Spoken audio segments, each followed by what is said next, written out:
Hey everyone! Before we get started with this amazing episode of the Ricky Stuart, I just wanted to let you know I had some technical difficulties with my audio during the recording. Ricky's audio was not affected, and the conversation was far too meaningful not to share. Wine with Weeda is all about sharing real stories and showing up with vulnerability. So let's sit back, relax, and enjoy the episode.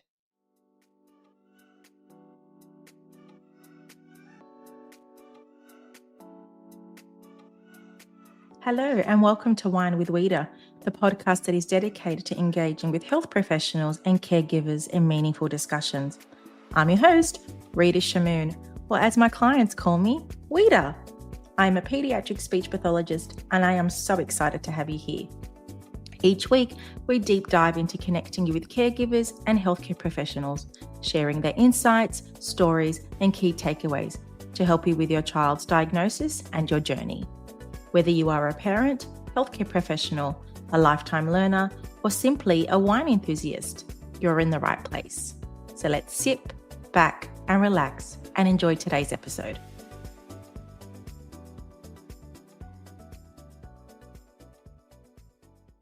Hey everyone, welcome to Wine with Weeda. This is a space where parents can feel seen, heard, and supported while learning from the journey of others. Today, I am so thrilled to welcome a very special guest, the legendary coach of the Canberra Raiders, a Dally M winning coach, a devoted father, and a passionate advocate for autism awareness, Ricky Stuart. Ricky has kindly agreed to share his story with us today, his journey as a coach, as a father, and as an advocate. And since this is Wine with Weeda, Ricky, does that mean I get to call you Wiki just for today? You can call me Wiki Weeder if you would like. I've been called a lot worse. Put it that way. I'll be happy to. I'll be happy to be called Wiki for the next 20 or 30 minutes. But we're having a wine with Weeder. It's a little bit early in the morning for me to be having a wine with you, but I love the title. Well, thank you. I think we can have water. Let's just have Yeah, water, babies. all good. Thanks, Ricky. So, Ricky, like about 2 weeks ago, congratulations on winning the Dally M Coach of the Year. What does this recognition mean to you personally? Well, I think Rita really recognises so many other people, and obviously myself, but you can't do it without a team of people behind me. There's no way in the world you could be up there receiving that award without a great staff, and that's your coaches, and that's your high performance team, your medical team, your general football staff with your football manager and your wellbeing. There is such a big organisation behind the coach, and then even a bigger organisation behind the team, and that reaches out. We're talking about family today. That reaches out to family. They're all on the journey with you, and then as I say, the massive work-ons and team around our football team, or sorry, I should say behind our football team. It's massive, and at the Canberra Raiders here we have a massive department of people that are doing everything they possibly can from commercial to social media to marketing to media every day, right through to our high performance team and medical team, getting these players to the sideline in the best possible condition that they possibly can, and that assists me to no end. And and I'm not too proud to say that I'm up on the stage there 2 weeks ago or whenever it was, receiving that award on behalf of all those people. Now, coaching in general, but coaching the Canberra Raiders comes with huge expectations. What has been the most rewarding part of leading this team? I think from my whole time here, I've um, had a number of players who have been here for the whole journey that I've been here. And I think it's about 11 or 12 years now, and I've seen them grow up with being teenage boys. Josh Papali, Hudson Young, they're classic examples. Josh Papali, for example, I've seen him grow up as a young player with his partner from Brisbane in the Logan area in Seppa. and then getting married, and then having children, um, seeing that journey of life and following it through their football and the players with their football, which is their careers, and the support that's given to them by their partners and wives, their families. And then all of a sudden, I'm seeing these babies that were born 10, 12 years ago running around in the change rooms now, running around on the field after the games, chasing dad. And, I see that as a massive part of the journey of coaching. And when you've been at a club for one club for so many years, and you have a high degree of care, and you have a high degree of responsibility in making that person better, and you can do it through family. I love seeing the kids. I love seeing the children that are on the journey with dad, and Josh Papali, he's a great example of it, because he's only just recently had their fourth child, and also now, because we are talking about autism, they've only just recently had one of their children diagnosed with autism. So I can share my experiences through our foundation, through our family's experiences. I can share that with Josh and help them get the best advice, best opinions, and try to do everything you can for them to make them as comfortable as possible. So coaching is not just about when you see them playing on the footy field. For me as a coach, I have such a level of care that you want to help them outside the field as well, because you want them to train well, you want them to play well. They've got to be happy too. So there's a lot that goes into it.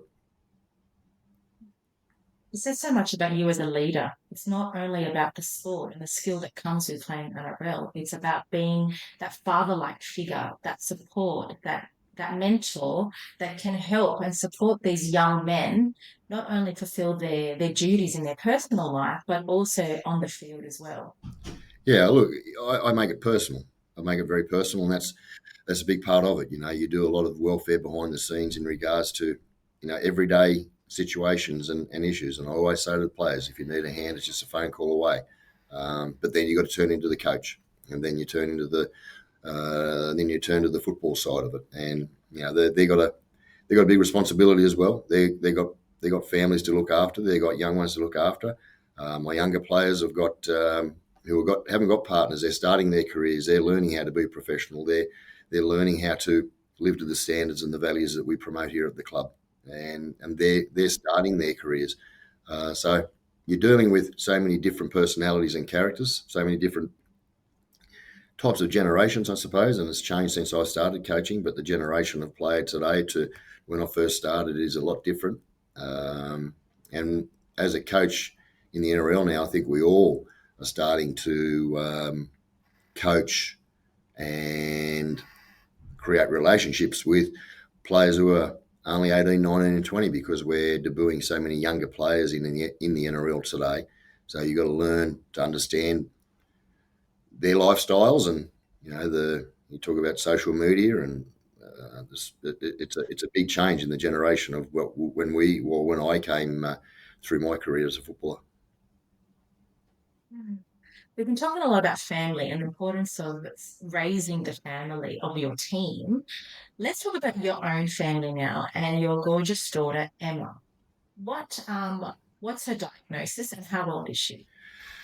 Well, Emma didn't really get diagnosed until she was about the age of 11, I think it was, and we were always told she was development delayed, and we didn't know what the hell that was. And I remember asking a specialist, if what is this development delay? Does the delay, because she's non-verbal, does the delay eventually develop?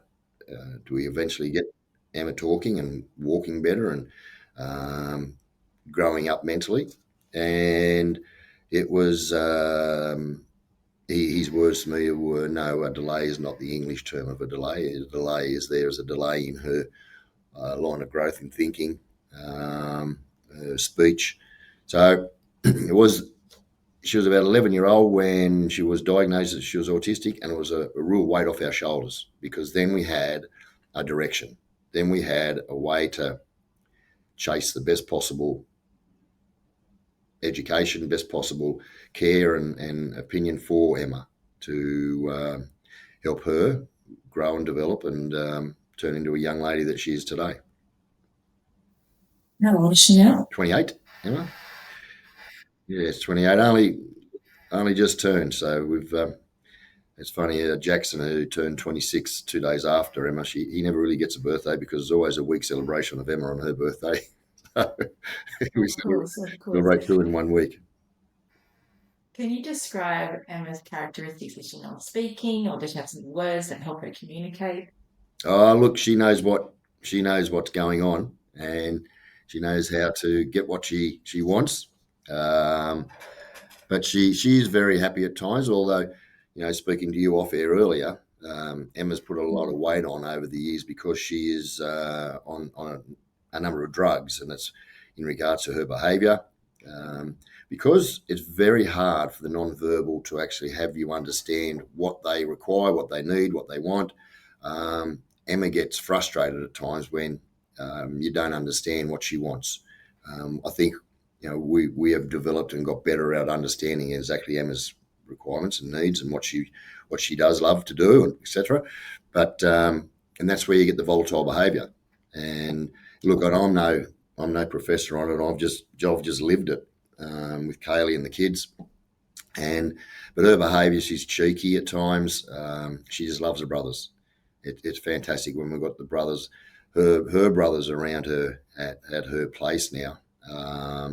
They make her laugh, and they get so much more out of her than what I think Kaylee and I do. It's a great bond they got. The relationship between the three of them is beautiful to see. You've said Emma is your best teacher, and she's given you a whole different outlook on life. What lessons have you learned from your parenting role that has shaped you into your coaching role? Um, well, one, I think she's tough and she's resilient because to put up with what she has had to put up with. And this goes with all young autistic children. They've they've got to put up with a lot of misunderstanding. They've got to put up with a lot of people not understanding exactly what their needs are. Sometimes to be taken for granted, and sometimes to be not understood that they have a different way to learn, they have a different way to think, and they see things differently to us, and sometimes usually better than what we see it. Probably more common sense at times, but I think probably the just being strong and the resilience of how she's developed over the many years, and patience. I think you've got to have patience with these children who are living with a this disability, and I think the greatest learning is and just trying to be patient to understand exactly what is needed, and to make her safe and to make her happy. Absolutely. You mentioned her beautiful relationship with her brothers and how much joy that brings you as a dad, and without a doubt for your wife as well. What other joyful moments does Emma do that sparks the love in your heart? Oh, I really, honestly, Rita, it's the actual joy I see, and both Kaylee and I see. Um, you can see it in her face when her brothers are around her, and her the boys' girlfriends. It's wonderful how you just see it in her face, and the happiness that it creates. Um, Probably the one thing would be her laugh.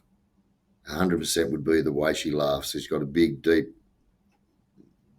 loud laugh, and she makes others laugh. With her laugh, she makes others around her laugh, and I think that's probably the greatest joy. Um, and she gives that. She just bounces that off onto everybody around her. Mm, love that. It's gorgeous. As they say, laughter is contagious. Yeah, it's very much contagious around Emma. It's a Okay. and I must say that the boys, their partners are fantastic with her. Um, it's nearly like seeing the other two girls, the boys' partners, Matisse and Laura, as Emma's two sisters, and that really makes Kaylee and I comfortable. Mm. Ricky, I'm sure many parents come up to you to ask you how do you cope or how do you manage it. If there was a father listening to this podcast right now, what words of wisdom or advice could you give them, particularly when they're going through the early stages of their child's diagnosis? We've been very fortunate when we came back to Canberra. Emma was about 14, I think it was, and we came back and we had family support. But for the first 12 or so years, 14 years of Emma's life, um, we had to, Emma was only 3 months old, and I moved to Sydney to play football and then coach. So we've actually experienced both not a lot of support from family and obviously then support of family. I think, and we didn't like asking people to help when we were in Sydney on our own, because people have got their own lives, their own children, and their own responsibilities of what they've got to do each day.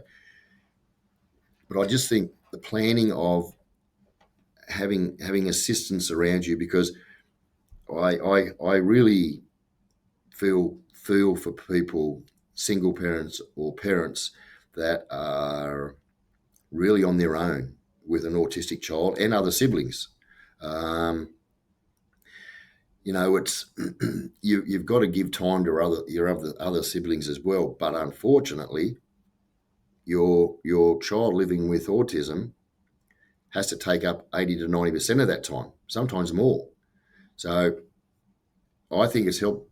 I think it's helped my two boys understanding this, that they come second. But my advice to fathers, other fathers, or single parents, mums or dads, would be that you've got to try and get help and support from family, from friends.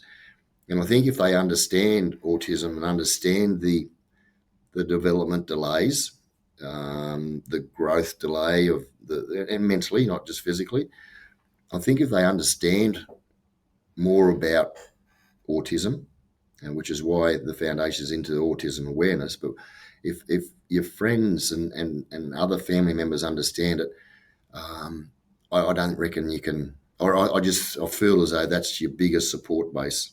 Obviously, there's professional support out there, but the day to day, because there's such a big percentage of breakups in relationships, looking after a child living with a disability.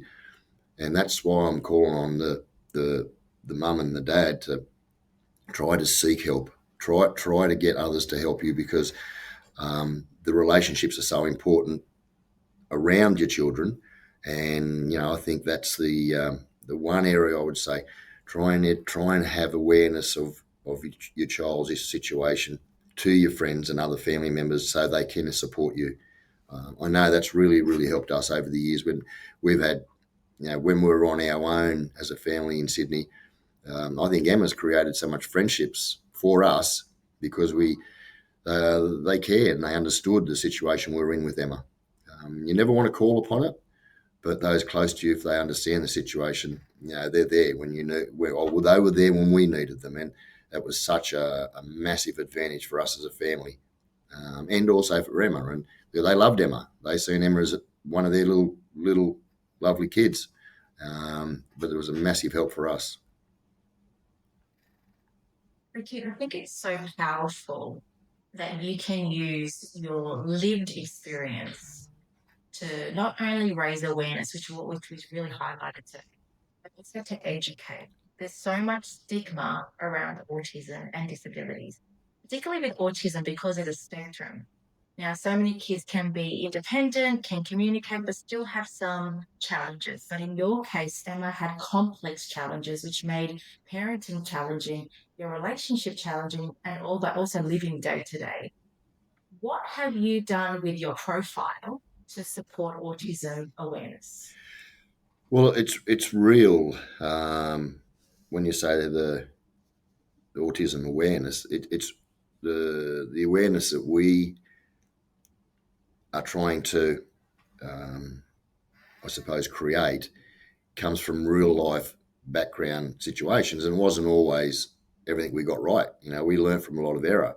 That's the now, and I love some of the young autistic children that come up to me at a game of footy, and I understand their situation, but the passion and the enjoyment they get out of rugby league. I mean, sport's such a great thing for so many people. You look at um, so many young children with a disability, the love and the support, love and the passion they've got for their footy team or their sporting team, I should say. It's not just rugby league. So I see it as a responsibility, and I think because I'm close to the disability sector, um, when I see a young, and I love it when a young autistic person, doesn't have to be just a child, comes up to me and wants to talk about footy, and half the time they've got more sense than a lot of other people I'm talking to. So it's a great joy. And what we said there earlier, it's not everybody's non-verbal. Some of them are very intelligent. Some of them are on that spectrum. They're very intelligent and they're really interesting. And I only it was not long ago I got interviewed by a young boy who's autistic, and it was a great interview because I tell you, you get the raw truth and nothing else. But the awareness, No filter. there's no filter. I know there's no filter with Emma, and she is non-verbal, but I just think the awareness that we're pushing is through the life journey, the experiences that we've got with Emma, we've had with Emma, and that comes from respite. Respite. We hated putting Emma into respite in Sydney because she was not happy. She didn't. It was like putting your child into daycare or your child into kindergarten, and they didn't want mum or dad to leave, but we had to leave her there. She was happy 20 minutes later, of course, but we had to do that for our other siblings. We had to give Jack and Jed some time.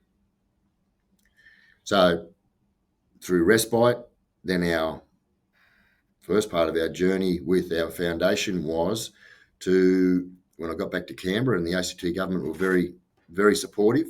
Our local builders here were very supportive. Our local community were very supportive of the foundation, and they helped us raise money and awareness. But we built two respite centres.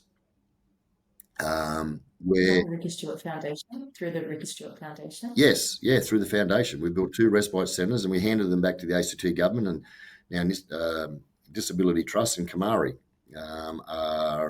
Merrimead, I should say, are running those two respite centres in Canberra. We're looking at education in the we're looking in the education system of looking at a program of understanding how autistic children are thinking, how they actually want to learn, what they're going through, trying to teach other children in regards to bullying. And that's something that's a part of our focus at the moment and one of our goals moving forward, and it's a challenge, very much so.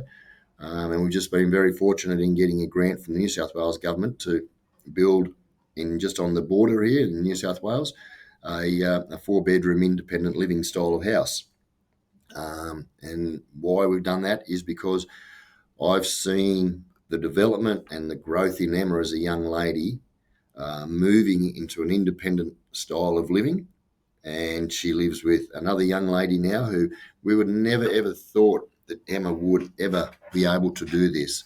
And she would never ever let her mother's car not be in the driveway. So Kaylee was housebound for many, many years.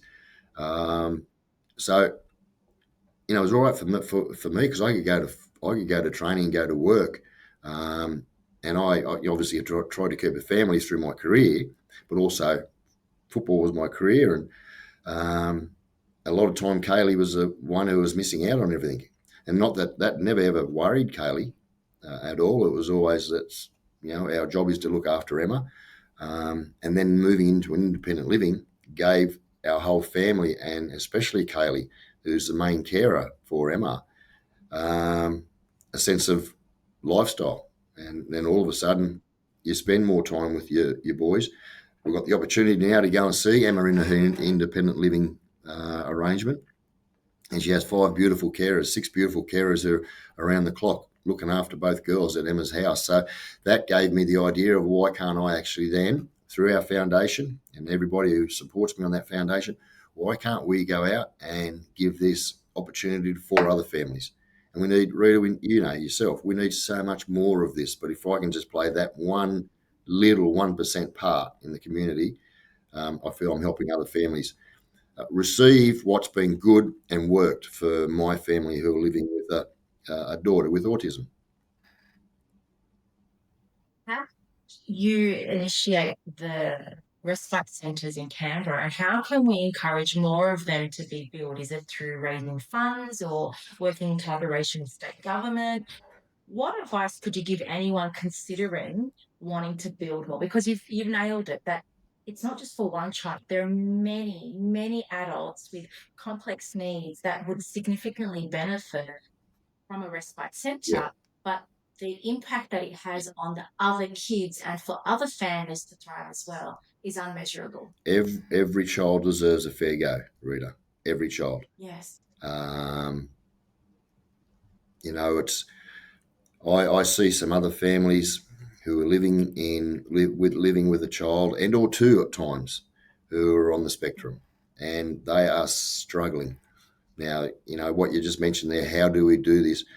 That's probably for another day, another time, because it's Yeah. it the NDIS program at the moment is struggling, and there's been so many younger children now being left out of it in regards to being pushed into mainstream school. They can't go to mainstream school, and I understand it's a massive cost, but Mm. we have to work out a way to make sure it's every child with autism or a disability. I'm not just an advocate for autism. I'm looking at it overall from a disability point of view. Every child deserves a fair go. And it's unfair on a lot of families at the moment, probably more so than the families that are actually in a system or an organisation that they're quite comfortable with at the moment. There's a lot more families out there that are in need. Mhm. As a speech therapist, it's quite disheartening that many families are missing out on these valuable resources and services for these young kids. And as you clearly said, every child needs to have a go. Regardless of their difficulties, they still deserve to live a thriving life and limiting their challenges and their frustrations too. And I think for anyone listening, if there's an idea that we can raise awareness to advocate, particularly with state government, if we can encourage this, I think that's the first step we can take. Well, the where I've waited a long time for at times for these projects to get off the ground because of the government is there's so many requests to go into the government. But Yeah. we've just been very, very patient, but also strong in regards to just keep pushing because, like, I'm only going to help four families in this one home, and that's just a spec, but it's four families. The families that use the respite centres, a lot of the respite centres that we went into with Emma as a child, honestly, there was times there we wouldn't, we turned it away. There was times there where I just thought, well, if I'm taking the two boys away for the weekend, we're staying at a camping site or we're staying in a hotel. Emma deserves something to stay in where it's a nice holiday for her too, because she's meeting other children, she's going out doing other activities. She deserves to be in a nice place, and it's nobody's fault, Rita, but it's the system, Mm. and it was just our way of trying to make a difference. And it's only a very very small difference, but again, I'm not here to it's certainly not a blame thing because I know this is the rate of autism in regards to where it's being diagnosed now. The spectrum is so large. Um, we have more and more missing out, and as I say, I go back. We cannot push our children who are autistic, who are thinking differently to others, who live differently to others in regards to their needs, and they learn differently. They can't go into mainstream school. A lot of them can't. Mm. Mm. Absolutely. I think even with this platform here, with your conversation online with Reader, that will just get in the ears of somebody and will empower them to possibly create that change. Even if it's a small change, it's something.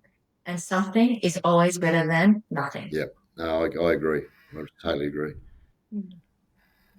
Ask with your years of raising Emma, what's one misconception of autism that you would love to debunk here on Wine with Reader? Um, what's one that I would like to debunk? Um, well, they have a mind. They just think differently to others. Um, they might look different. Some children with autism, they might look a bit different, but they've all got a mind. They've all got a brain, and they've all got feelings, and that's what I said to you there earlier. I love it when some of these young autistic children come up and they give you a hug at the footy, or they come up and they want to talk to you and they want to talk about their favourite players. They're all got a mind of their own. They're all got feelings and emotions. They might just look a bit. Some of them might just look a bit different, walk a bit different, like my daughter Emma does. But they're all built like we're all built the same. We've all got the emotions and feelings and thought. Yeah. Let's not define them by their disability, but more what their ability is. Yeah, that's a good way to put what I just said, I think. Just wrapped it up. Ricky, looking ahead, what personal or professional lessons do you hope to carry forward? Well, personal, it's you know it, we want to get this from a foundation point of view. Um, we want to get underway with our build for our home in South Cherrabomber in New South Wales. We wanted to get that underway, and hopefully we start building in 26, or we will start building in 26 and get underway there and get on with that job. And from a professional point of view, we've got to. I'm involved in the Canberra Raiders here, and we had a good season this year, but we've got to back it up now. We want to try and go one better than what we've achieved this year.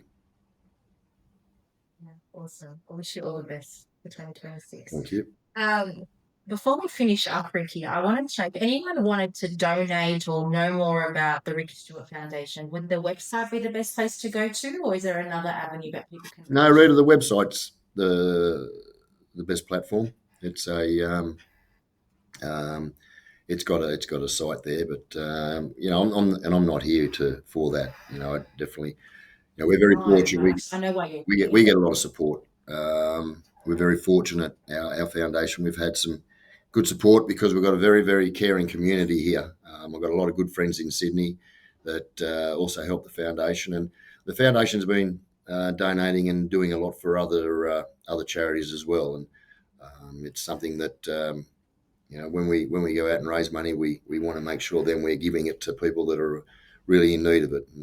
And we've got a program happening at the moment where we're looking at 3 or 4 different types of organisations that we're donating to and trying to help their charity. Wonderful. Ricky, this conversation has been so empowering, and I love that you've shared your lived experience, honesty, and vulnerability. So other parents listening to this feel that they're not alone, feel that there is hope for their child, feel that they can support their other children, and most importantly, help their children live an enriching and thriving life as well. Before I finish up, Ricky, I always ask my guests if you were to be a better version of yourself tomorrow, Ricky, what word will you apply to yourself today? I don't know, but I've got to be got to be a better version tomorrow. Yeah, it's a tricky one. Yeah, I'm trying to think. No pressure. Well, I've got to let this season go. I've got to start looking at 26. It's very hard to let it go. Yeah, Let me tell you. of course. Of course. I feel like I'm a Paris supporter, so there was really like nothing for us this year, but for everyone else Well, they've had a lot of at the Dogs, they had a great year. they've had a lot of growth, Para. They've got a good coach in Yeah. Jason Rolls, and they're as I said to you before we went on air, they're a big club, and They've got a Yeah. big junior program out there. Rolsey has done a good job this year. Yeah. Let's hope we can have a better year in 26, I think. We all hope that. Well, thank you, Ricky, for coming on Wine with Rita. It has been, as I said earlier off here, a career highlight to bring you on and to share your story to support so many families.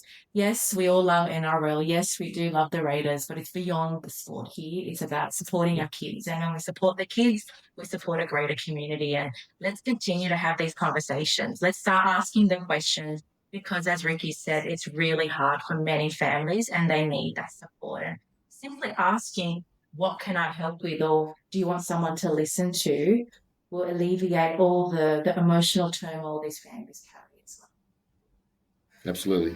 Thank you, Rita. As I say, it took us a while to get to this day because the season's so busy, but again, it's just my way of sharing ours, Kaylee and the boys, our experiences with our darling daughter.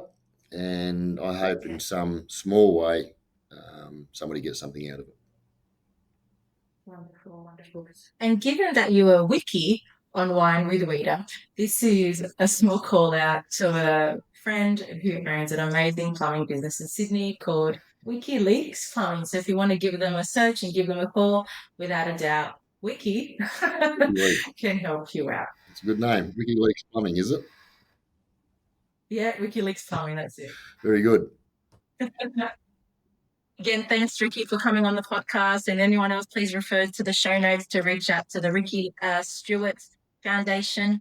And for everyone else, another episode of Wine with Rita will be brought to your ears very soon. Take care, everyone.